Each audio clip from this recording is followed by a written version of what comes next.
신임 재직으로 또 신임 집사로 이렇게 임명되신 여러분들을 주님의 이름으로 진심으로 축복합니다.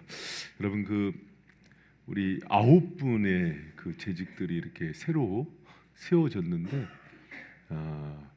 여러분 교회에서 직분을 받을 때 여러 가지 반응이 있어요. 나 직분 안 받아도 괜찮다. 나 그런 거 욕심 없다. 이렇게 받는 분들도 있고, 그 직분을 받을 때 너무 부담만 갖는 이렇게 분들도 있고 그러는데, 여러분 직분 받는 거는 굉장히 영광스럽고 기쁜 일이에요. 또 그렇게 그 직분을 귀히 여겨야 돼요. 그래서 여러분 제가 예전에 카터 대통령 얘기했잖아요. 그는 자기의 본업이 교회학교 교사 직분, 부업이 대통령 이렇게 가졌는데, 하나님께서 여러분 일개 대통령이 뽑아서 예를 들면서 비서실장이 되고 대통령이 자기가 직접 임명할 수 있는 자리가 2,000개 되거든요. 그렇게 해갖고 헬스 트레이너도 5급 공무원 되고 그러더라고.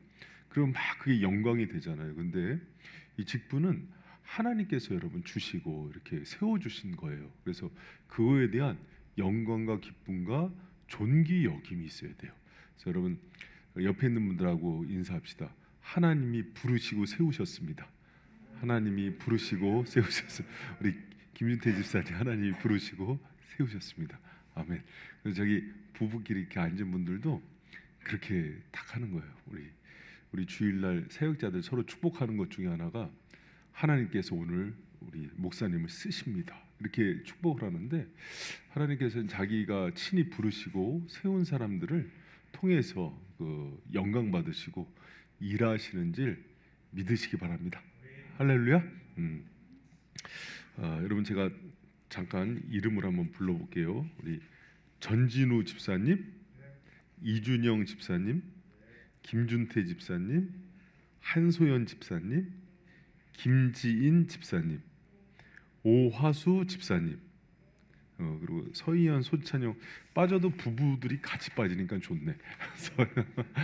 서희연, 우리 찬영 집사님은 대전으로 발령이 됐어요.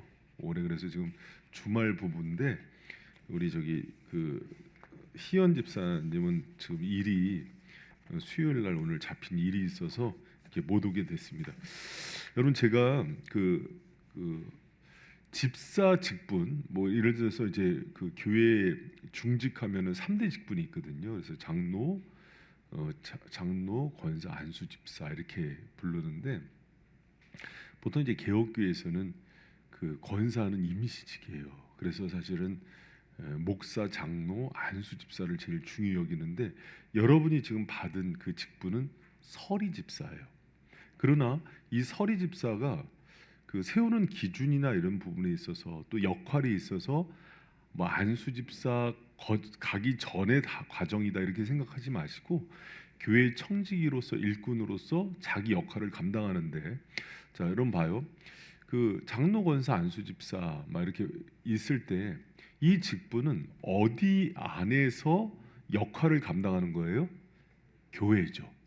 그럼 이제 뭐를 해야 되냐면, 교회라는 곳이 어떤 건지를 여러분이 좀 이렇게 이해가 있어야 돼요. 근데 그래서 제가 지금 앞에 부분에 어떤 걸 해놨냐면은 교회가 어떤 곳인지에 대해서 먼저 이렇게 설명을 하거든요.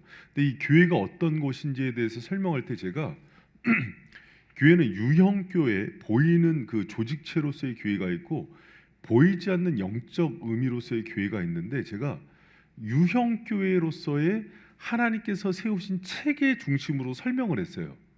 왜 그러냐면 이제 집사 직분을 받으시면은 그것을 이해를 해야 돼요. 그래서 교회에서 쓰는 용어나 회의나 또 직급이 뭔지를 이해하셔야, 그래도 교회 안에서 내가 집사야 했을 때 교회가 돌아가는 거나 이런 것들을 이해할 수 있는 거예요. 예를 들어서 이제 회사에서 과장 부장이야.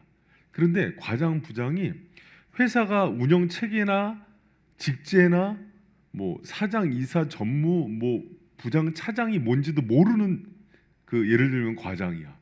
그럼 여러분 그게 회사 사주 입장에서 볼 때는 그 사람을 계속 같이 일을 할 수 있겠어요?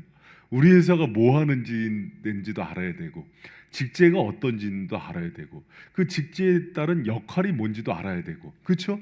그래야지 뭔가를 맡겨서 같이 일을 하는 것처럼 교회도 같아요. 그러니까 무형교회에서 영적인 의미의 교회가 있는데, 교회 가운데 이런 외형적으로 또 유형교회, 조직교회 체계를 잡은 교회로서의 그 교회도 중요하단 말이에요.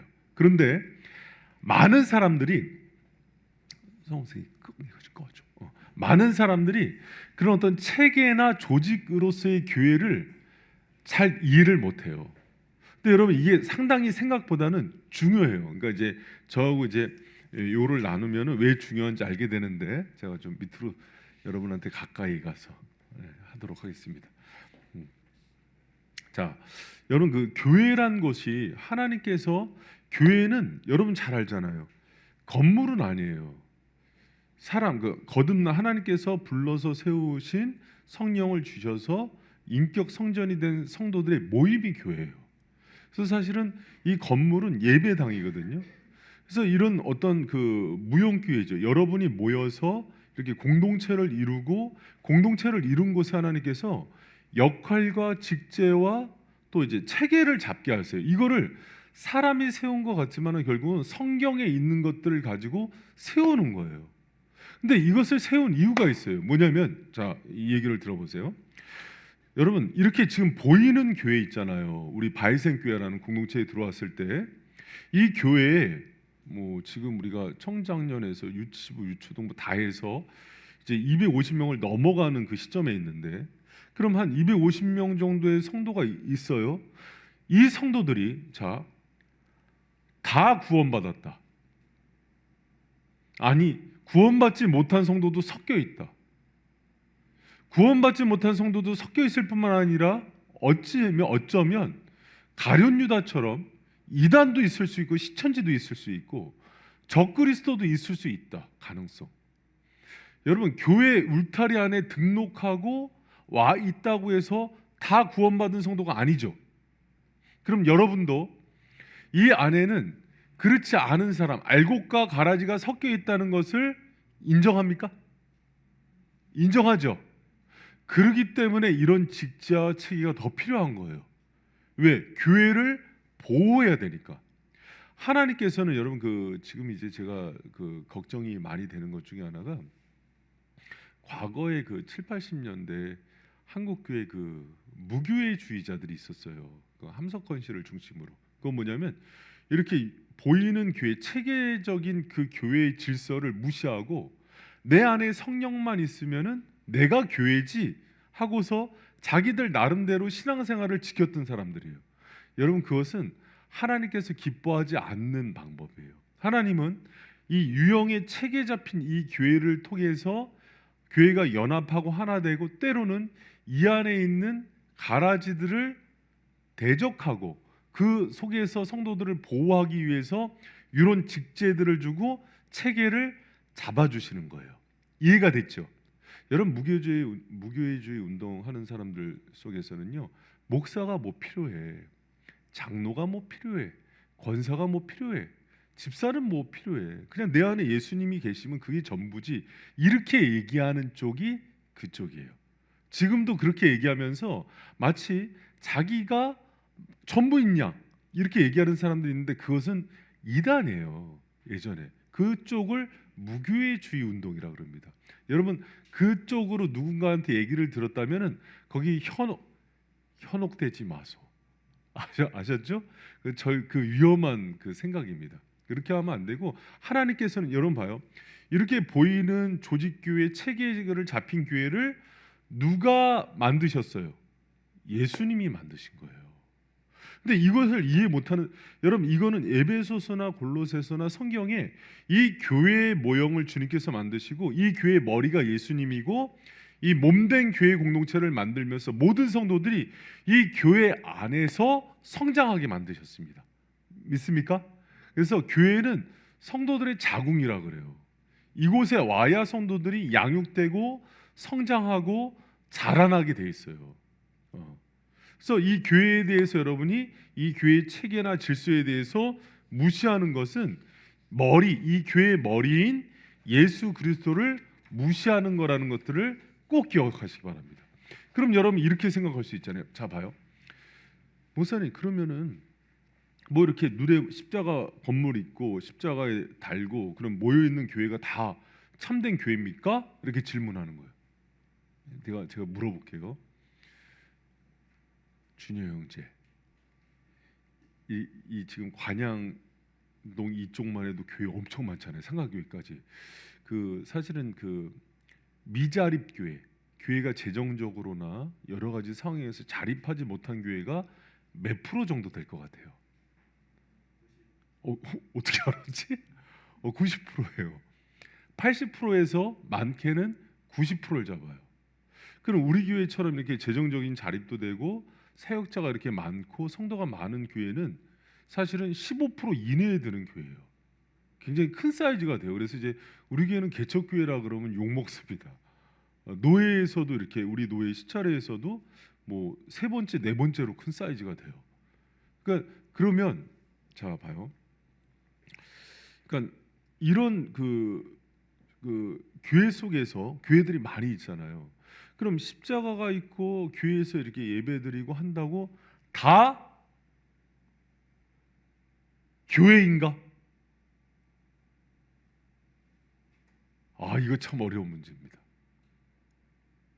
주일날 수많은 교회가 예배를 드려요. 근데 그렇게 예배드리고 찬양하고 말씀을 전하는 모든 교회가 하나님 보시기에 교회인가? 하수님은 어떻게 생각해요?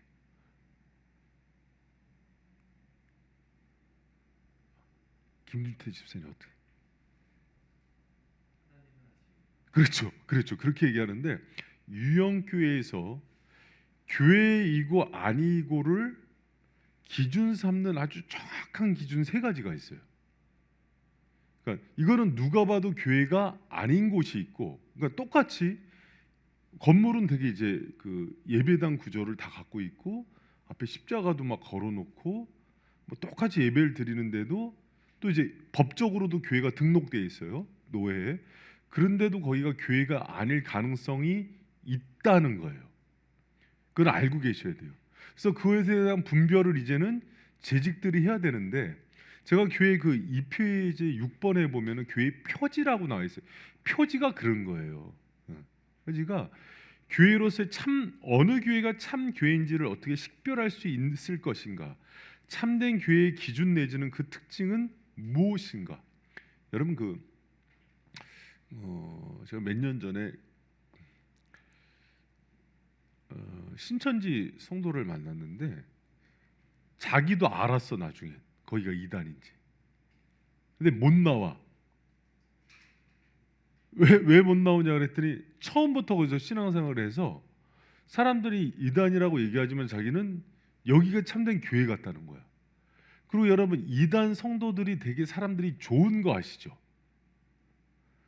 우리 진우 집사님 어떻게 이렇게 끄떡끄떡 가본 것처럼 이단이요 굉장히 따뜻합니다. 특히 뭐 하나님의 교회 이런 데 가보면은요, 어머니 하나님 얘기하는 거 여기 길 건너도 있거든요. 사람들이 엄청 착해요. 그 제 아내가 예전에 그 학습지 방문 교사할 때 제치를 안 시키고 교인들 만나면 너무 사람들이 법 없이도 살 것처럼 착해요. 그러니까 믿지 않는 사람들 기준으로 봤을 땐 거기가 진짜 교회 같아요.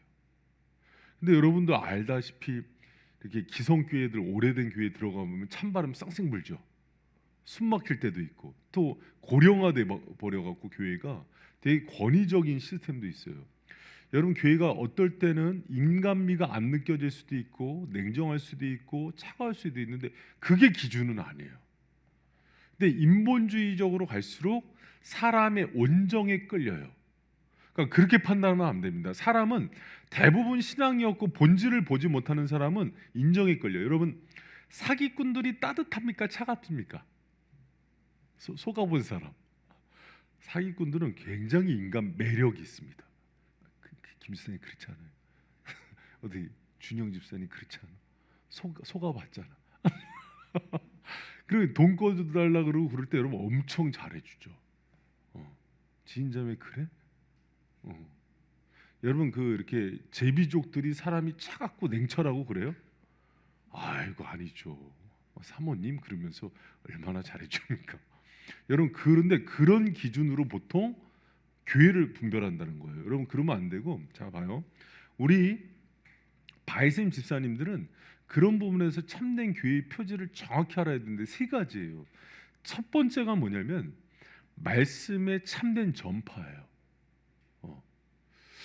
근데 말씀에 참된 바르게 말씀을 성경에서 말하는 대로, 여러분 설교라는 거는, 또 성경 공부라는 거는 성경에서 얘기하는 것들을 이렇게 드러내는 거예요. 성경을 읽고 다른 얘기를 하는 거는 바른 말씀이 아닌 거예요.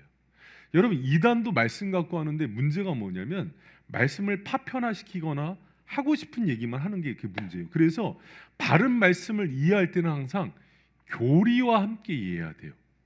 교리는 창세기부터 계시록까지 말씀의 보편성, 통일성을 강조하는 거예요. 그래서 이제 재직들은 교리를 잘 하셔야 됩니다. 그래야 바른 말씀인지 아닌지를 분별해요. 목사님 교리가 뭔지요? 우리 지금 2년째 하고 있어요. 지금 교회에서 사도신경, 십계명, 주기도문은 교리의 뼈대고, 지금 여러분 수요 강론하면서 계속해서 그 웨스트민스터 소유리 문답사죠. 이게 다 교리예요. 성경 전체에서 얘기하는 게 무엇일까? 여러분 성도 입장에서 말씀을 바르게 분별하지 못하는 것 중에 하나가 타고난 입담꾼들이 있어요. 설교 아주 재밌게 하는 분들. 그리고 성도들 입장에서는 재밌는 설교가 혹하죠. 그러나 깊게 들어보면은 핵심이 없어요. 여기서 얘기하는 핵심은 교리의 본질과 말씀에 얘기하는 걸 정확히 얘기하지 않아요. 그것은 1번에 어긋나요. 말씀의 참된 전파. 여러분 구원파 박옥수가 잠실에서 강연할 때 한번 들어보세요. 혹합니다. 그리고 아주 재밌어요. JMS 정명석을 세운 서울대 7인방이 있어요. 이 서울대 7인방 중에 안규영 목사님이라고 나랑 친한 분이 있어요. 거기서 나왔어. 2인자였는데. 그 예전에 원전을 같이 배웠거든요. 근데 그분이 하는 얘기가 자기도 제 정명석을 진짜 예수님이라고 믿었대요. 근데 나중에 이제 그 모든 게 밝혀지면서 자기가 그것을 다 내려놓고 나왔는데, 우리 신천지 2인자도 우리 교회 오잖아요. 신현욱 씨, 그 위치에 있던 분이 안규영이었어요. 근데 되게 아주 젠틀합니다. 라틴어, 독일어, 불어, 영어 자유자재로 써요. 그리고 동서양 인문학 고전들의 지평이 넓어서 과학, 역사, 철학할 것 없이 넘나들면서 얘기하는데 웬만한 목사들이 감당이 안 돼요. 그런 사람들이 이단 옆에서 그들을 두어하는 거예요. 여러분 그렇기 때문에 성경을 알 때 정확히 하셔야 되고, 교리로 이해하는 게 이제 재직들의 역할이에요. 그리고 두 번째가 뭐냐면 성례의 정당한 집행입니다. 성례가 뭐예요? 이제 재직들을 좀 아셔야 돼요. 세례와 성찬이죠. 그러니까 이제 성도 우리 교회 보면 이제 해마다 세례식, 유아 세례식 꼭 진행된단 말이에요. 거듭난 사람들이 생기기 때문에. 그랬을 때 바르게 그들을 교육하고 가르치는 것. 또 여러분 건강한 교회는요 성찬을 강조합니다. 보이는 말씀 성찬, 보이지 않는 말씀 말씀. 그래서 성찬이요 굉장히 중요해요. 하나님께서 은혜를 주시는데 굉장히 중요해요. 제가 성찬을 하는 금요일에는요 특별한 성령의 은혜가 있어요. 저도 그 은혜 가운데 들어가는데, 지난주 같은 경우는 제가 몸이 너무 안 좋았어요. 성찬 전에. 그래서 말씀 준비도 정말 어떻게 했는지도 모를 정도로 힘들었고, 목소리도 안 나와서 강단에 올라가서 무슨 말을 했는지도 몰랐는데, 그날 성도들이 되게 은혜를 많이 받았다는 얘기를 많이 하는 거예요. 왜 그런가 봤더니 그 성찬 가운데 예수 그리스도의 드러나심과 나타나심이 있어요. 할렐루야. 여러분 그걸 경험하셔야 됩니다. 그래서 성찬은 이제 우리 재직들이 되시잖아요. 그러면은 중요하게 여기시고 나오셔야 돼요. 한 달에 한 번은. 우리 집사님들 할렐루야. 그래서 성찬이 중요합니다. 그래서 개혁교회는 성찬을요 너무 중요한 표고, 이 교회에서 저는 이제 목표가 이제 지금 한 달에 한 번씩은 지금 하고 있거든요. 원래 예배 때마다 하는 거예요. 성찬은 모든 예배 때마다 성찬을 해야 돼요. 그게 바른 교회의 표지. 그 1년에 부활절 한번, 추수감사절 한번 이렇게 하는 교회들이 있거든요. 그래서 하긴 하잖아요. 근데 그게 약한 거예요. 그게 두 번째 중요한 특징이고, 세 번째가 뭐냐면 권징의 신실한 시행이에요. 권징이 뭐냐면 잘못한 건 잘못했다고 얘기하는 거고, 강단에서 꾸짖을 수도 있는 거고, 만약에 성도가 죄를 지면은 그것을 당회에서 치리를 한다 그래요. 그래서 때로는 이제 수찬 정지도 시키고 교회에서 공표하기도 하고, 이게 칠인 거예요. 여러분, 그 좋은 부모는 자녀가 잘하는 건 칭찬도 하지만 못하는 건 벌을 주지요. 할렐루야. 여러분, 근데 이 치리와 권징이 없어지면 교회는 부패해요. 거룩성이 없어져요. 그런데 여러분, 이거를 할 때 중요한 게 있어요. 사람이 혼나고 징계를 받고 책망을 받는 걸 좋아할까요? 안 좋아할까요? 안 좋아하죠. 그래서 교회가 성도들을 붙잡으려고 치리를 내려놓기 시작했어요. 그러면서 병드는 거예요. 여러분, 주님은 아픈 성도들을 위로하고 사랑하길 원하시지만은 너무 죄를 반복해서 질 때는요 꾸짖기를 원하시는 거예요. 그래서 여러분, 치리는 어디서 하냐면 당회에서 하는 거예요. 당회가 어디예요? 공산당이에요? 당회는 장로와 담임 목사가 있는 그 교회의 그 어떤 결의 기관, 회의 기관이, 그래서 당회에서 치료를 해요. 그래서 불러놓고 혼을 내든가 상벌을 주든가 교회 공표를 하든가, 심할 경우에는 출교시키기도 하고 아니면은 수찬 정리제를 시키기도 하고, 뭐 그것을 성도들에게 회개시키기도 하고, 이제 그런 것들을 하는 거예요. 자, 이 세 가지 여러분, 자, 첫 번째가 뭐라고요? 말씀의 참된 정파. 두 번째, 성례의 정당한 집행. 세 번째, 권진의 신실한 시. 이거를 바라보면서 이게 교회가, 모든 게 교회가 아니구나. 여러분, 교회 보면은요 말씀을 중요하게 생각하지 않는 교회가 있어요. 실제로 있습니다. 성경은 많은 경정 중에 하나이기 때문에 성경 말고 다른 걸 읽어도 괜찮다고 얘기하는 교회가 있어요. 거기는 교회가 아닌 거예요. 우리 그 재직들이 그것에 대해서 분명한 기준이 있어야 돼요. 그리고 지금까지 역사적으로 있었던 그 교리라는 거, 성경에서 얘기하는 보편을 얘기하는 그 교리를 잘못됐다면서 사도신경도 바꾸고 자기들 마음대로, 거기도 교회가 아니에요. 이런 거 정확하게 갖고 있어야 됩니다. 그 개념을.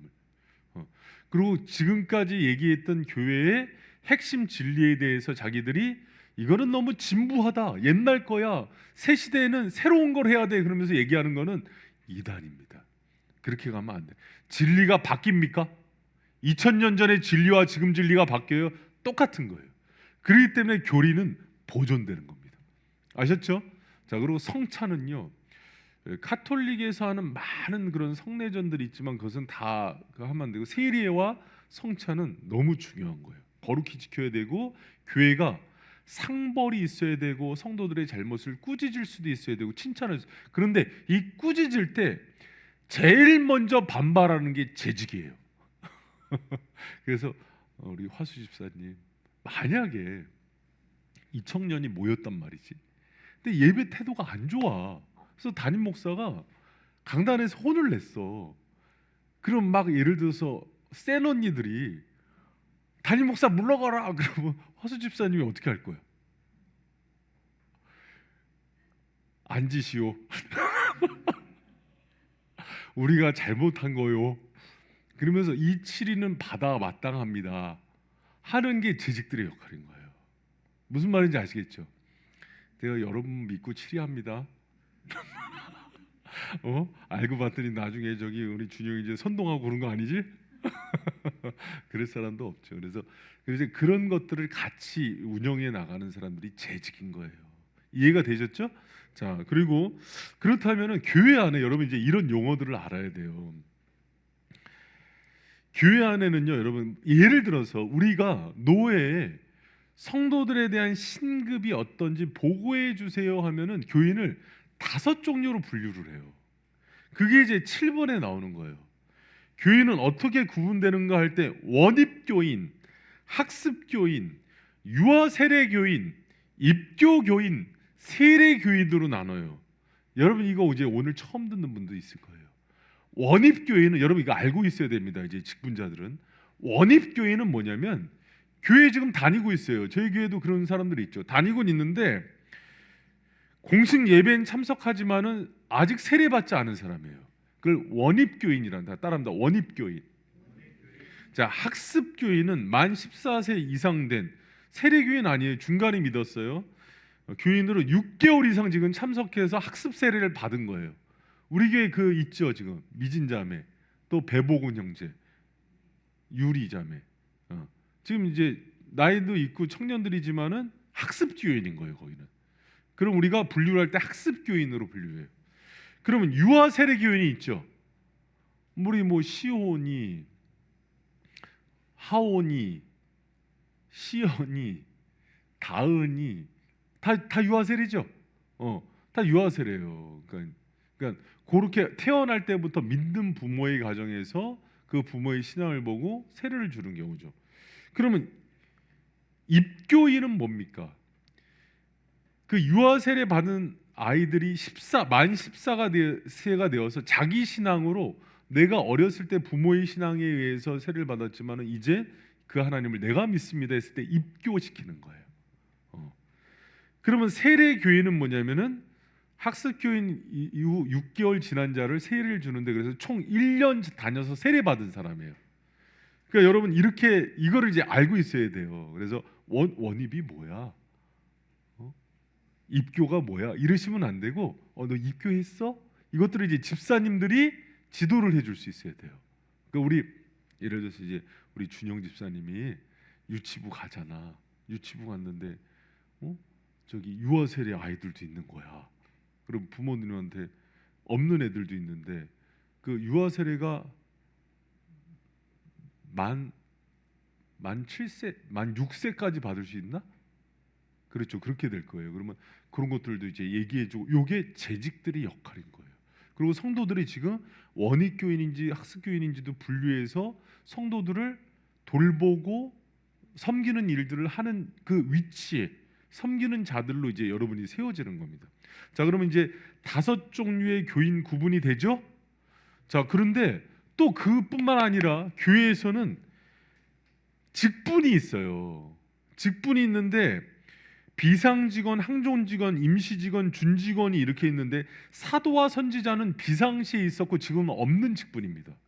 지금 뭐 사도 신사도 운동에서 뭐 사도들이 있다, 뭐 어디서는 뭐 선지자가 있다, 뭐 없습니다. 구약하고 신약에서 비상시에 하나님께서 세웠던 그런 직원이고, 여러분 누가 사도성을 계승했다는 얘기는 맞지만 내가 지금 사도 직분을 받았다 그러면은 이단입니다. 내가 선지자다 그러면은 네가 선지자면 난 엘리야다. 이렇게 얘기해요.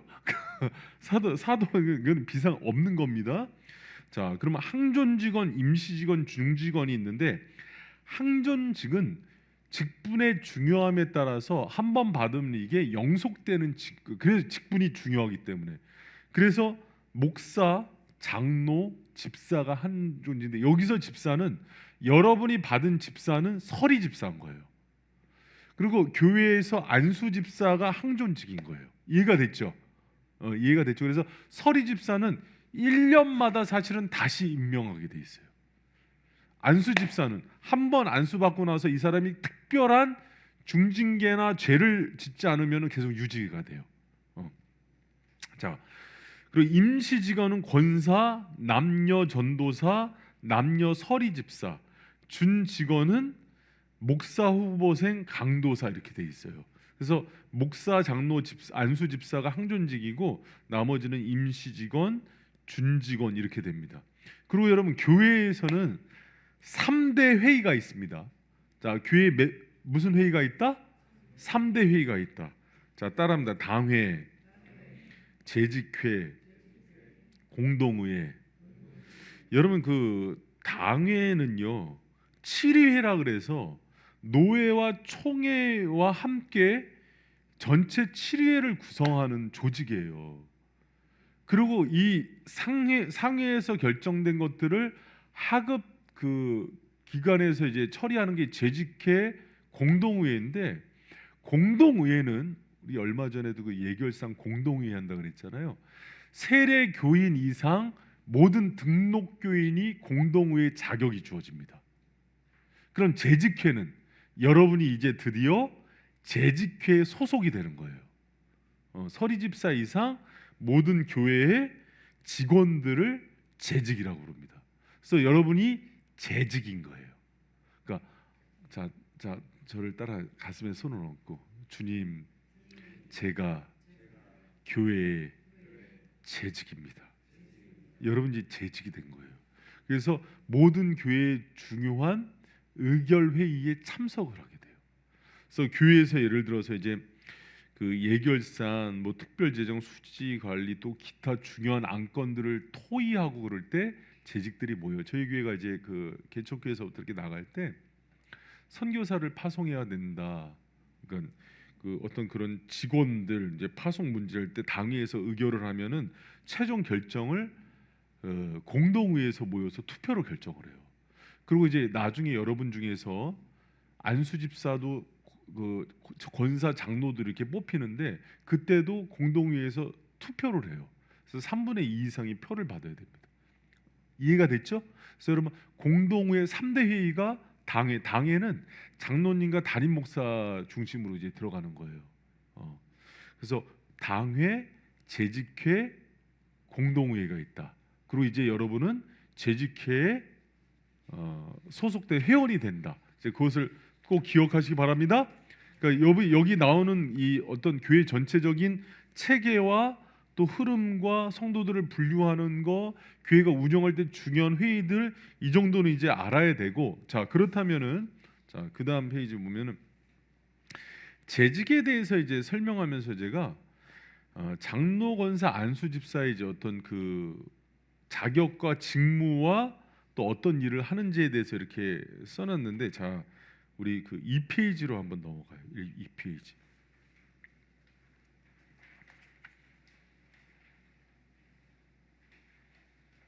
이런 제가 한번 물어보게요. 진우 집사님, 장로가 자 봐요. 여러분 퀴즈. 장로가 바이센교회에서 장로가 될 수 있는 자격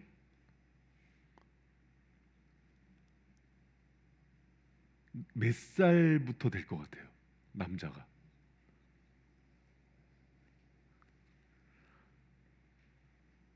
만 30세부터 가능합니다.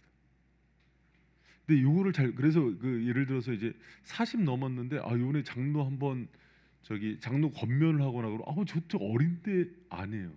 30부터 장로되고, 실제로 과거에 한상목 장로님이 40 초반에 받으셨을 거예요. 아마 굉장히 빨리 받으셨죠. 그러니까 여러분 굉장히 그 장로가 신앙심이 좋고 또 많은 성도들로부터 리더십이 인정되고 헌신된 사람이면은 만 30 이후에 받고, 물론 그러면 아무나 뭐 30 이후에 지금 우리 청년들 막 세우나 그렇지 않아요. 결혼해야 됩니다. 그리고 세례 받은 지 7년이 경과해야 돼요. 그래서 그 연수 시간의 테스트도 봐야 돼요. 그러니까 그러고 나서 그냥 뽑지 않고, 여기 보면은 이제 제가 이제 2페이지 보려는 게 일산 거룩한 빛 광성교회 규약을 보면은요. 자 장로 피택하기 위해서는 우리 졸리니까 우리 준영 집사님 한번 읽어봐요. 장로로 피택되기 위하여는 무슨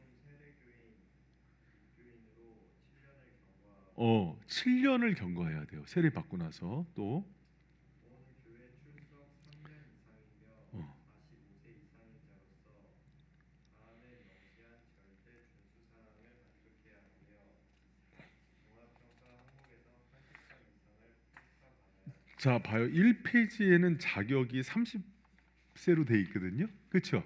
근데 이 광성교회에서는 왜 45세로 했냐면은 자 봐요. 교회에 보면은 이 성경보다 권위가 아래지만은 이 전체 노예와 총회에서 이렇게 통일된 헌법이 있어요. 그러니까 여기에는 30세로 돼 있어요. 그런데 교회마다 교회 내규를 또 따로 만들어요. 그래서 이건 너무 어리다. 사실은 30세가 교회의 대표 역할을 하기는 어리죠. 우리나라 특별히 나이 문화 아니야. 그래서 여기는 45세로 이렇게 수정을 한 겁니다. 그러고 나서 장로를 뽑을 때 어떤 그런 준수 항목이 있어요. 그래서 1번 교회 비전 동의, 목회 협력, 비전에 동의하고 목회 협력할 수 있는 사람, 온전한 11조 및 재정이 자립되어 있는 사람, 주일 성수하는 사람, 예배자의 삶, 새벽 기도나 개인 큐티를 하는 사람, 건덕의 유지, 최근 3년 내 교인과 송사, 구타, 음주, 흡연, 중독성 약물 사용, 성적 문란 행위, 당짓는 일, 교인 간 금전거래 사실이 없어야 함, 신앙의 모범, 리더십, 예배, 선교, 친교, 봉사 차치 및 봉사부서의 부서장 2년 이상 수행, 최근 2년 전도 5명 이상, 믿는 자녀와 배우자. 여러분 그래서 이런 종합적인 거 항목에서 공적 예배, 교회 행사 이렇게 해갖고 여기서 전체적인 그 점수를 내서 그 속에서 뽑은 다음에 그 중에서 또 성도들이 투표를 하는 거예요. 그래서 3분의 2가 넘는 거예요. 그런데 왜 제가 장로 얘기를 했냐면 장로, 권사, 안수 집사를 다 투표로 뽑아요. 근데 다 이거에 준하는 자격이 교회의 리더가 되는 거예요. 자, 이해가 되셨죠? 근데 서리 집사는 자 이제 서리 집사 여러분이 이제 뽑혔는데 자 3페이지 한번 봅시다. 자 봐요. 지금 제가 얘기한 장로, 권사, 안수 집사는 교회 중직이라 그래요. 그럼 서리 집사는 중직처럼 여기셔요? 서리 집사는 그런 어떤 역할을 하기 전 단계에 좀 이제 뭐라 그럴까 1년 역할을 해보게 하고 연장시키는 거예요. 그렇기 때문에 조금은 무게감이 좀 덜한 건 사실이에요. 자, 그랬을 때 자 3페이지 서리 집사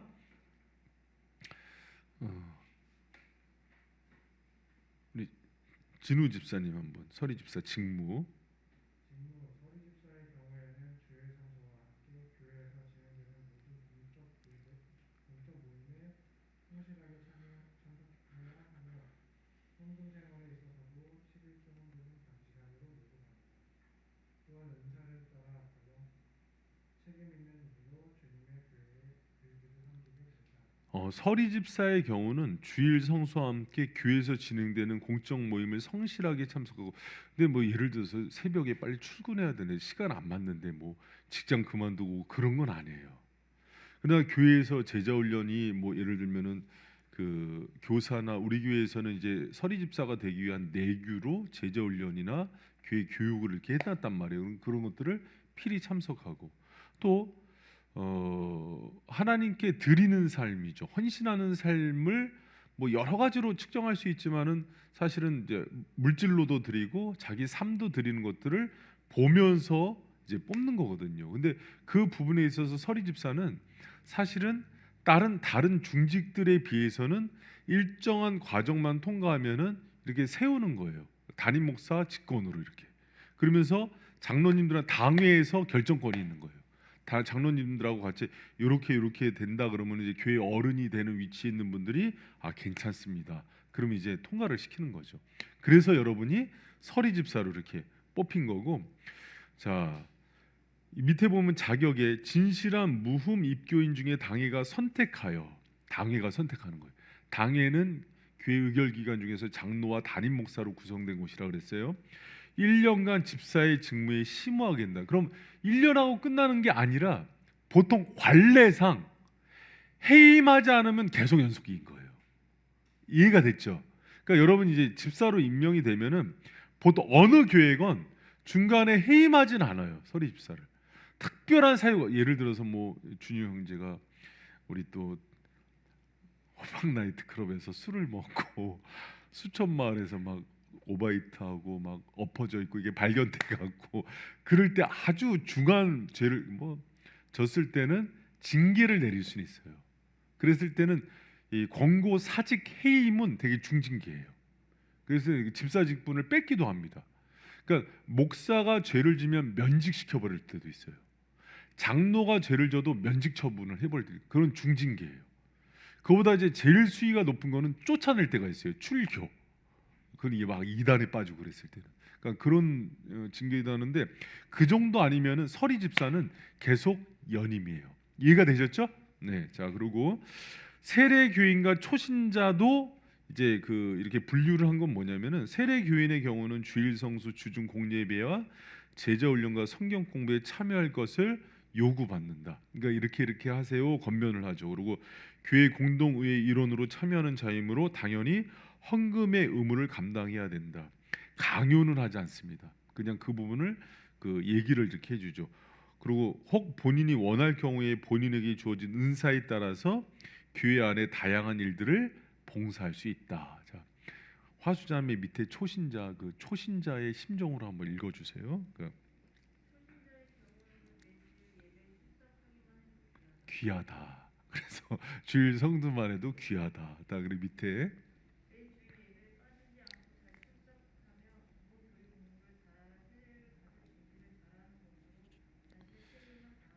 이제 갓 교회 나오기 시작했는데 뭐 유리자매 같은 경우는 이제 학습 받았는데도 새벽 예배 이렇게 출석하고 그런 자매도 있어요. 그런데 뭐 중직자인데도 뭐 이렇게 보통 이렇게 기도 생활이나 공예배 안 나오는 분들도 있고 그거는 잘못된 거예요, 사실. 그래서 이제 엄한 교회 같은 경우는 그럴 때 징계를 내리기도 해요. 그런데 이제 그렇게까지는 이제 안 하고 계속 권면하고 기도로 세우는 거죠. 자, 4페이지 보면은 자 봐요.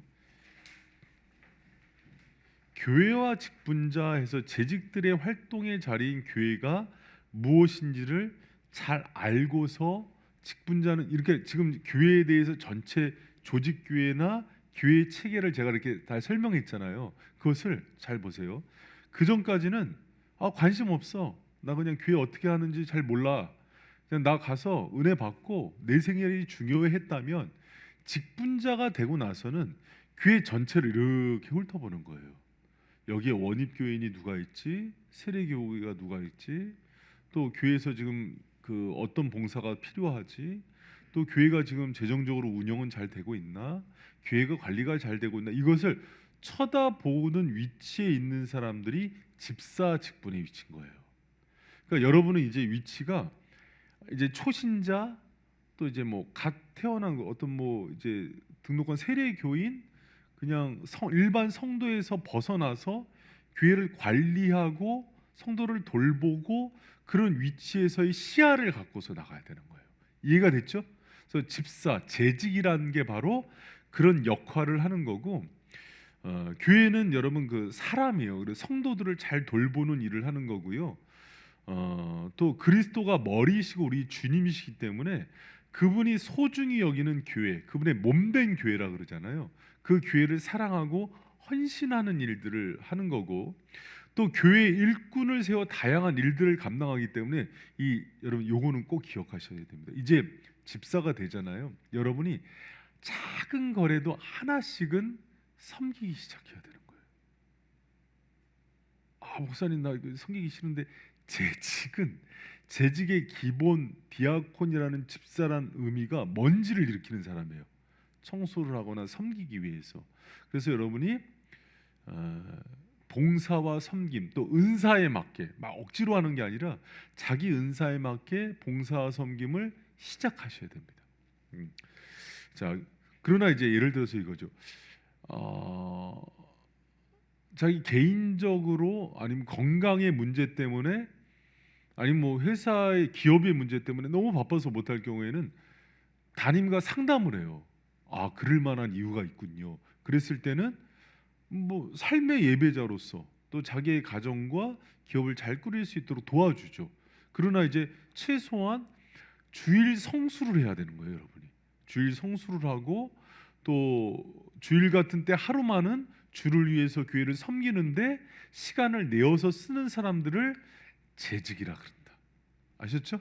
오늘 우리 하수자매가 또 이렇게 재직이 돼서 인천에서 또 이렇게 우리 하수자매 인천 살아요. 인천에서 또 이렇게 왔는데 새벽에도 가끔 인천에서 오더라고. 참 귀합니다. 근데 이게 재직의 마음이 근데 하수자매 내 강요하지 않았잖아. 근데 그건 되게 아름다운 모습이에요. 아름다운 모습인데 난 특세 때만 나올 줄 알았는데 계속 나오더라고요. 그래서 그 택시비 어떻게 하려고 그러는지 하여튼간 귀해요. 그러나 그런 마음으로 교회를 돌보고 성도를 돌보고 사랑하고 특히 이제 여러분이 신앙에 있어서나 또 교회를 돌아보는 데 있어서 또 성도들의 모범이 되셔야 돼요. 그리고 주님이 사랑하는 교회 공동체를 어떻게 섬기고 세우고 사랑해야 되는지를 생각하시면 돼요. 여러분 왜 집사나 안수 집사 권사 장로를 세울 때 가정의 모범이 되는 사람들을 세워요. 그래서 징계치라는 사람은 중직자 장로 권사 안수 집사를 뽑을 때 세 군데에서 물어요. 교회에서 묻고 회사에서 묻고 가정에서 물어요. 그래서 징계치가 뽑은 그 중직자들은 항상 모범이 되고 성공적인 사역을 해요. 근데 우리는 보통 이제 교회에서만 묻잖아요. 그러면 안 되고 가정에서 좋은 가장인가, 아버지인가, 남편인가, 회사에서 뭐 좋은 사원인가, 아니면 사장인가, 아니면 뭐 중간 관리자인가 다 점검을 해요. 그래서 몰래 가서 예를 들면은 가서 쓱 물어봐요. 네, 예를 들면 이제 태양금속에 가서 직원들한테 어떻게 김준태 사장님 괜찮아요? 그러면 직원들이 괜찮다고. 근데 어떤 사람이 뒤로 불렀더니 못 쓰겠어요. 그 저희 준영 형제 회사 가서 이제 사장님한테 물어봤더니 우리 준영 형제 정말 내가 사위 삼고 싶다고. 이 결혼했는데 사위 삼고 이런 사원이 없다고. 밑에 이제 근데 밑에 이제 자기 그 뭐 후임 뭐라 그래요 거기 자기보다 낮은 직급에 있는 사람 후임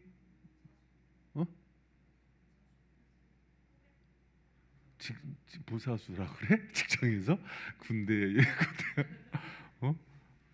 뭐 이래서 준영 집사님이 과장인데 대리야 그럼 뭐라 그래요 자 상사 그냥 부하라 그러나 부하 직원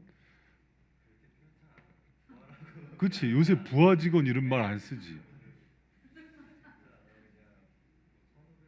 그냥 선후배 후배 그렇게 하는구나 그 후배들한테 물어봤는데 말도 마세요 독사입니다 독사 막 이렇게 표현을 한단 말이지 그래서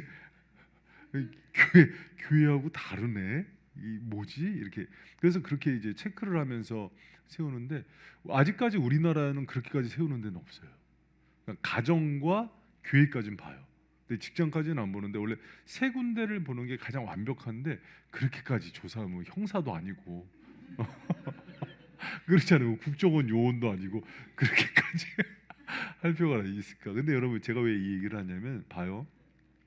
여러분이 가정 가운데서 또 직장에서 좋은 리더고 아버지고 부모고 역할을 하잖아요. 그런 원리로 그 재직이 된다는 것은 교회의 리더로서의 어떤 역할을 할지를 돌아보는 거예요. 아버지인데 집에 가서 잠만 자고 나와. 애들이 컸는데 지금 우리 애가 몇 학년이지? 고등학생인데 아직도 초등학생인지 알아. 그리고 애하고 애가 뭘 좋아하는지 고민이 뭔지 대화도 한번 안 해보고 놀이동산도 안 가보고 애들을 한번 이렇게 따뜻하게 안아준 것도 한 10년 됐어. 그래 아버지 역할을 하는 게 아니죠. 그거는 재직이 재직 역할을 하는 거예요. 그랬을 때는 교회 안에서 내가 교회를 어떻게 돌봐야 되는지 어떻게 사랑해야 되는지 섬겨야 되는지를 자기가 할 수 있는 역량만큼에서 그걸 세워나가는 게 재직인 거예요. 자 그래서 4페이지에 보면은요 7번에 6번 한번 읽어봐요. 우리 6번 같이 한번 읽습니다. 시작. 각 성도는 따라 봉사하도록. 또 5번에 보면 교회 가운데 일꾼을 세워 다양한 일들을 감당하게 하셨다 이렇게 돼 있고 또 7번 같이 한번 읽습니다. 시작. 교회 가운데 가장 중요한 직분은 말씀을 받들어 섬기는 직분이다. 또 8번 장로, 집사, 권사는 말씀 사역자들을 돕는 직분이다. 9번 당면한 일에 대해서는 감동이 있는 자가 앞장서 갈 것이요 그렇지 않더라도 불평하지는 말아야 한다. 불평과 함께 자신도 타인도 시험에 들게 한다. 여러분 그 교회 가운데 잘못 이해하고 있는 사람들이 어떻게 일을 하냐면 그 장로, 권사, 안수 집사는 민주주의 원칙대로 견제와 균형의 원칙에 따라서 그 말씀 사역자들을 견제한다는 생각을 해요. 그러지 않아요. 말씀 사역과 하나님 일을 감당하는 데 협력하는 개념이 첫 번째인 거예요. 그러면 교회에서 바른 말씀을 전하고 성도들을 돌보고 양육하고 목양하는 것들을 같이 협력하고 돕기 위해서 세워진 게 직분자인 거예요. 그래서 장로, 권사, 안수 집사는 가장 먼저 해야 되는 게 예를 들어서 담임 목사가 말씀을 전하고 성경을 가르치고 제자 훈련하면은 어떻게 이것을 도와야 되지 하고 협력하는 거예요. 근데 그러지 않고 주일날 설교하면은 성도들 모아놓고 권사인데 뒤에서 비판하고 있고 장로인데 이거 우리 목사님 설교보다 이 영상 한번 봐봐. 이게 훨씬 좋아. 여러분 그럴 수도 있어요. 그러나 중직자는 그러면 안 돼요. 그리고 재직들은 그러면 안 돼요. 재직은 오히려 이 교회를 어떻게 하면 더 든든히 세워나갈까. 그리고 예를 들어서 목사님들도 은사가 다르잖아요. 근데 말씀이 좀 약하다 그러면은 기도해주고 협력해주면서 교회를 세워나가는 거예요. 아셨죠? 그리고 뒤에서 막 욕하고 흠잡고 여러분 목사도 철없는 목사 정말 이 무지랭이 목사들은 자기 성도 욕하고 다녀요. 그러나 일반 성도가 그럴 수는 있어요. 세례교인 이 정도가. 그러나 여러분처럼 이제 재직이 됐다 그러면은 같이 팀을 이뤄서 이단들로 또 사탄으로부터 성도를 지키고 이리때로부터 약물을 지키면서 협력하는 게 바로 우리 재직들인 거예요. 그러니까 여러분 저하고 좋은 팀이 됐으면 좋겠어요. 할렐루야. 그래서 여러분 재직을 뽑을 땐 팀을 뽑는 거예요. 그러다 여러분 팀이 됐다고 그러면은 뭐 그 담임 목사가 잘못됐을 때 얘기 못 하나 하는 거예요. 당회에서 재직들이 잘못될 땐 치리도 하잖아요. 그리고 여러분이 때로는 나단처럼 목사님 이건 아닌 것 같습니다. 와서 이렇게 이래서 진우 형제가 목사님 같이 식사 한번 할까요? 그래서 이제 목사님 좋아하는 고기 사주면서 다 일단 먹여야지 마음이 풀리니까 딱 먹여놓고 목사님 너무 그 설교 때 그렇게 핏대 올리면서 너무 소리치고 성도 이렇게 혼내고 그런 거 별로 안 좋은 것 같습니다. 이렇게 좋게 얘기할 수도 있고 그 준영 집사님 그치? 그렇게 하면서 서로 이렇게 그러면서 세워가는 거예요. 사랑의 겉면 책망 이거는 여러분 목회자를 세우는 거예요. 그러나 그 원리는 뭐냐면 서로 협력하고 세우고 사랑하기 위한 관계가 목사와 재직 관계인데 이거를 견제와 균형의 원리 해갖고 뭐 민주주의 원리처럼 생각해갖고 목사를 늘 견제해야 된다 하다 못해서 이제 대적까지 하죠. 그러면 안 됩니다. 여러분 제가 이 얘기를 하는 것은 제가 뭐 예수님처럼 뭐 무음하고 절대적인 위치고 그런 의미가 아니에요. 지금 이 교회가 무너지고 어렵고 이단들의 공격이 많고 사탄으로부터 성도들이 중독과 여러 가지 영적 공격을 받는 이때에 우리끼리 싸움으로써 여러분 이 무너지는 일이 있어서는 안 돼요. 우리나라 역사의 아주 두드러진 특징입니다. 정쟁 때문에 무너진 나라라 그래요. 근데 교회도 똑같아요. 우리 한국 교회 120년 역사를 한마디로 어떻게 정리를 하냐면 분열사라고 얘기해요. 장로교 안에만 100개 교단이 생겼어요. 장로 감리교는 그렇게 많지 않아. 성결교도 그렇게 많지 않아. 구세군도 하나야. 순복음도 그렇게 많지 않아. 조용기 조용목이 2개야. 장로교는 100개 교단으로 분열을 해요. 싸움판이야. 여러분 교회가 그래서는 안 됩니다. 그러니까 여러분 우리 재직들은 여러분 때문에 화합이 되고 더 사랑하고 갈등이 있으면 여러분이 가면은 여러분 트러블 메이커예요, 피스 메이커예요. 여러분이 가면은 막 분열과 갈등이 시작되고 말이 막 시작되고 그래.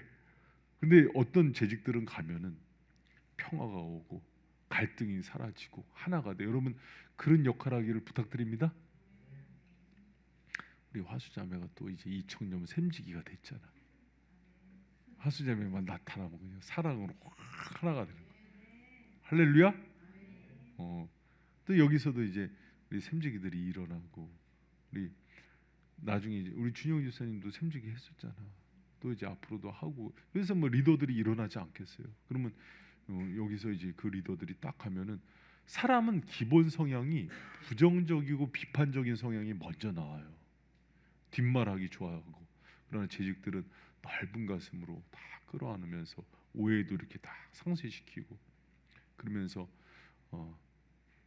하나님의 종들을 잘 또 섬길 줄도 알고 평하게 할, 또 여러분 바른 말을 할 때는 나단과 같은 선지자의 영성으로 찾아가서 항상 그게 싫은 소리 할 때 먼저 먹여요. 그래서 먹이고 배부를 때, 기분 좋을 때 얼른 그렇게 얘기하고, 이 지혜가 필요한 거예요, 여러분. 그런 우리 재직들 되기를 부탁드립니다. 그럼 여러분 이제 밑에 4페이지 밑에 보면은, 그럼 우리 교회 가운데 직분자가 감당해야 될 봉사직이 뭐가 있느냐? 교사, 찬양대원, 예배위원, 샘지기, 각 기관장들, 새가족 담당자, 제자훈련 리더, 골방기도팀 이렇게 있어요. 제가 보니까 여기 우리 재직분들 중에서 아직 봉사를 하나도 안 하고 있다. 그러면은 하셔야 돼요. 아셨죠? 그러니까 작은 거 하나라도, 예를 들어서 목사님 그러면 저는 뭐 다른 건 못해도 기도로 섬길게요. 그래서 골방기도 팀에 들어가고, 근데 골방기도 팀이 이제 올해부터는 지원이 아니라 차출로 바뀌었어. 원래 이제 센 군대는 특전사, 해병대 이런 데는 차출이잖아요. 그래서 이제 그렇게 바뀌었어요, 시스템이. 그러니까 그러면 나는 유치부 교사 하고 싶어요. 그래서 우리 준영 집사님 유치부 교사로 들어갔잖아요. 어떻게 유치원에 간 사나이가 됐어. 아놀드 슈왈츠제네거야. 이거 웃는 사람 나이 많은 사람이다 이거. 김종 전사님은 웃어 지금. 어떻게 그 결단을 했어. 우리 화수 집사님도 이제 그렇게 또 유치부가 많네 여기 보니까. 그래서 진우 집사님이랑 소연 집사님도 뭐 하나 해. 새 가족반 하기로 했어. 주여. 우리 김준태 집사님도 뭐 하나. 구제부인데 구제부 약해. 다른 거 하나 좀 오래 상담해요 저하고 같이 한번. 근데 이제 그게 기업이 너무 바쁘고 또 그러면은 조금 하는데, 이제 예를 들면은 주일만이라도 할 수 있는 거, 아니면 뭐 이렇게 주중에 뭐 하나 할 수 있는 거 이렇게 하면 그렇게 해야 교회에 대한 사랑도 커지고 또 성도들을 이렇게 돌보는, 아주 그냥 제가 볼 때는 예수님께서 인정하고 성도들한테 양쪽에서 인정을 받아야 돼요, 좋은 일꾼을. 그래서 하나님 쪽에서도 정말 내 마음에 합한 자다, 이런 다윗과 같은 종이 없다 그래야 되고, 또 성도들로부터도 이런 집사님이 없다는 칭찬을 받아야 돼요. 그러니까 이제 바나바처럼 초대교회 그런 칭찬을 받는 그런 일꾼들, 초대교회 7집사처럼, 빌립, 스데반처럼 여러분이 그런 집사님들 되시기를 축복합니다. 그랬을 때 내가 우리 교회 지금 보면은 뭐가 좀 부족한 것 같지? 우리 교회가 이건 좀 약한 것 같아. 지금 뭐 초동부 차량 봉사도 그러고, 지금 교회가 커지니까는 봉사할 때가 너무 많아요, 사실은. 양 목사님 뭐가 필요하다고 그랬지 그때? 차량 봉사, 교사도 필요하고, 청년부는 뭐가 필요? 재정이 필요해? 그런 것도. 그리고 이제 새 가족이 정말 필요했거든요. 근데 좀 고마워. 하여튼간 소연자매랑 진우자. 이제 그동안 하나님께서 그 안양감리교회에서 그 해왔던 그 노하우를 여기서 깔라고 다 이렇게 또 할렐루야, 아멘. 이때를 위함이다. 그리고 또 부부가 이렇게 딱 하니까 얼마나 또 보기가 좋아. 그래서 새 가족 놓고 싸우고 그러면 안 돼요. 이렇게 집사님도 어떻게 싸우는 건지 보여주리라 막 그러면서 그렇게. 그래서 이제 서로 그런 우리 집사님들이 집사라는 직분 자체의 정의가 먼지를 일으키다는 뜻이에요. 그러니까 봉사를 하기 때문에. 그래서 목사님 저는 아무것도 할 줄 몰라요. 그러면은 여러분 그 큰 교회 장로님들이 주차 요원 하시는 거 아시죠? 왜 그러냐면 가장 낮은 일들을 본보기를 보이는 거예요. 겸손하게. 그러니까 그런 것들. 그래서 그 큰 교회 보면 입구에서 이렇게 띠두르고 안내하시는 분들이 집사님들이 안 해요. 장로님들이 많이 하세요. 그러니까 겸손하게 이제 섬기는 것들을 보여주는 건데, 뭐 예를 들면은 우리 사역자들 일주일에 한 번 이상은 전체 청소합니다. 한 번이 뭐예요? 2번 이상은. 왜 그러냐면 사역자들이 낮은 것들을 더 섬기게 보여주는 거예요. 화장실 청소부터 다 해요. 다. 담임 목사도 열이 없어요. 왜? 기본적으로 가장 낮은 곳에서 먼지 일으키는 것들을 사역자들부터 보여주는 거예요. 그러면 담임 목사가 기본적으로 일주일에 2번 대청소한단 말이지. 그럼 집사님들도 평균 2번을 해야 되는 거예요. 그게 기본이에요. 그러면 이제 집사님들도 같이 그래서 어떻게 하는 게 맞냐면 사실은 목사님은 말씀과 기도에 전무하세요. 행정적인 거는 우리가 할게요. 근데 아직 그 요원들이 안 나왔어. 그러니까 제가 다 뛰는 거예요, 같이. 차량도 뛰고 청소도 하고 막 그렇게 하는 거예요. 그래서 집사직은 섬김과 이런 행정과 성도들과 교회 관리하는 것들을 같이 돕는 거. 들어보니까 이거 괜히 했다. 집사 하지 말 걸. 여러분 그러지 마세요. 여러분 인생이 주님께 쓰임 받는 게 가장 기쁨이잖아요. 할렐루야. 여러분 그것을 위해서 사는 거잖아요. 내 인생이, 내 삶이, 내 기업이, 내가 번 돈이 주님을 위해서 또 어려운 사람을 위해서 구제하는 데 쓰이고 선교하는 데 쓰였다면은 그게 가장 가치 있는 인생 아니겠어요? 할렐루야. 우리 화수 집사님 할렐루야. 고마워요. 지인 집사님 할렐루야. 어디 준영 집사님 괜히 왔다. 여러분 그렇게 생각하지 마시고 제가 볼 때 이분들이라면은 나와 같은 이런 마음일 거다 하고 생각한 분들을 세우는 거예요. 그래서 장로님들이 봐도 이분들은 괜찮다. 목사님. 그래서 여러분 제가 올렸다가 제가 이제 뒷얘기예요. 제가 집사 후보로 올렸다가 장로님들에 의해서 커트된 사람이 있을까요, 없을까요? 있어요. 꽤 많습니다. 그러니까 여러분은 이제 교회 어른들이 볼 때도 김준태 집사님 집사 할 만해. 우리 이준영 집사님 집사 집 샀다야. 집사 할 만해. 화수 집사님 집사 할 만해. 우리 진우 집사님, 수현 집사님 우리는 그렇게 교회 온 지도 얼마도 안 됐는데 할 만한 거야. 그게. 어른들이 볼 때도 저 젊은 부부들이 이렇게 새벽마다 이렇게 둘이 나와갖고 둘이 싸우지도 않고 이렇게 잘 살고 이게 본이 되는 거예요. 오자마자 또 제자 훈련하고 이렇게 열심히 하고 그러니까 이제 그 필터링을 하거든요. 그러면서 이제 여러분 이제 그런 얘기를 해요. 보통 그냥 교회 뭐 연수 채워지면 다 주는 거 아니야? 여러분 연수 채워졌는데 못 받은 사람 되게 많습니다. 왜 그러면 제자 훈련도 받아야 되고 또 주일도 잘 지키는 사람이어야 되고 또 어떤 인격적인 부분이나 성품도 보고 또 가정 사역하는 것도 보고 종합적으로 보고 또 저 혼자 뽑지 못하기 때문에 오래 다녔는데도 못하는 사람 많아요. 그러니까 여러분 그런 부분에서는 생각하시고 자 직분자의 태도와 자세인데요. 여러분 교회 일들을 하면서 여러분이 이 집사의 일은 여러분 봐요.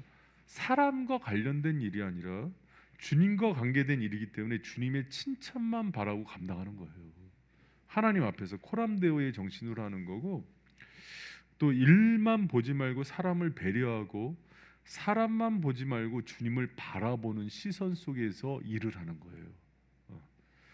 그리고 여러분 오늘만 보지 말고 내일을 보고 내일만 보지 않고 영혼을 바라보는 시야가 있는 사람이 하나님 나라를 바라보면서 투자하는 거예요.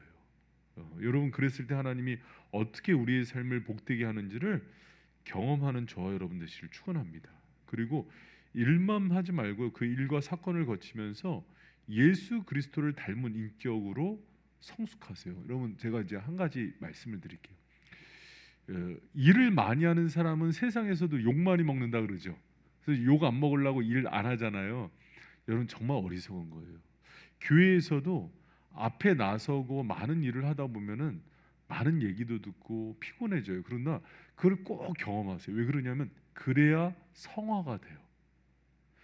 그 모난 돌이 그 이렇게 여러 돌을 한 대 놓고 막 돌리면은 둥그러지죠. 성화의 과정인 거예요. 사람을 상대하고 대화하고 그러다 보면 관계성도 다듬어지고 일하는 방식도, 여러분 너무 다양한 사람들이 모여 있지만 이 사람들이 모여서 일을 하면서 서로 다듬어지고 깎이는 거예요. 그래서 재직은 상처받는 걸 두려워해서는 안 돼요. 여러분 저도 이제 그 목회를 이렇게 하다 보면은 너무 다양한 성도들을 만나잖아요. 그러면 때로는 뒤에서 욕도 들어먹고 앞에서도 욕도 들어먹고 또 같이 하다 원망도 듣고 그런 일들이 많겠어요, 적겠어요? 많이 있어요. 성도들이 늘어날수록 많이 들어와요. 그러나 그렇다고 성도 안 만나고 신방도 안 가고 교회 난 이제 아무것도 안 할 거야 삐져서 그래요? 그러면 철없는 목사죠. 여러분 사람을 사랑하다 보면은 사랑하기 때문에 아픈 거예요. 그러나 그것을 양보하지 않는 재직들 되기를 부탁드립니다. 왜? 그 아픔이 성화를 만들고 성숙을 만들어요. 여러분 이런 얘기하는 사람 얘기 듣지 마세요. 교회 일하면은 상처받고 나는 그냥 조용히 다녀서 그냥 그런 거 이 꼴 저 꼴 안 보고 그냥 예배만 드리고 그렇게 왔다 갔다 할 거야. 절대 성장하지 않습니다. 여러분 그거는 내가 예를 들어서 이제 가정생활하면서 부부관계에도 이제 여러 가지 많은 문제 있고 애들도 이제 양육하면서 여러 가지 있는데 그거 상처 안 받으려고 나는 거리 유지하고 쇼윈도 부부로 각방 쓰고 이러면서 가정생활 하겠다는 거랑 똑같아요. 여러분 교회는 교회의 리더를 뽑을 때 가정의 좋은 리더를 뽑는 이유는 보통 가정에서 여기서 어떻게 지낼 줄 아는 사람이 교회에 와서도 여기를 이렇게 돌볼 줄 아는 사람이 된다는 것을 알기 때문에요. 그러니까 여러분이 그런 재직들 됐으면 좋겠고 6번 우리 같이 한번 읽어봐요. 시작. 함께 있는 성도들로부터 마음 중심으로부터 존경과 사랑받는 주직들이 되시기를 진심으로 기원한다. 이로써 그리스도를 섬기는 자는 하나님께 기뻐하심을 받으며 사람에도 칭찬을. 여러분 하나님께서 랩테이션이라고 명성과 칭찬과 평판을 주세요.